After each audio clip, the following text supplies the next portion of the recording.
আমার বন্ধু 3 রাকাত পরে উঠে গেছে, আল্লাহু আকবার।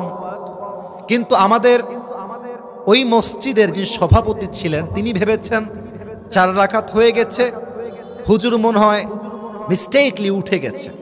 তো উনি একটু ঠেটা টাইপের ছিলেন, উনি আর ওঠেন নাই, উনি বসে থেকেই বলছে আল্লাহু আকবার, আল্লাহু আকবার, মানে হুজুর বসেন। আর পাশে ছিল সেক্রেটারি, উনি বলছে ঠিক আছে রে, উঠে যা উঠে যা।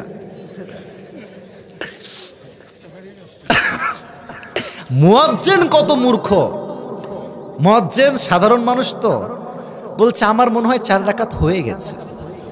আচ্ছা বলেন, এই যে 3 জন কথা বলল, একজনেরও নামাজ কি আছে? আছে আছে আছে আছে কারো নামাজ নাই। নামাজ পড়ি এখানে, মন থাকে আর এক জায়গায়, যা মন চায় তাই করতেছি। 1 নাম্বার।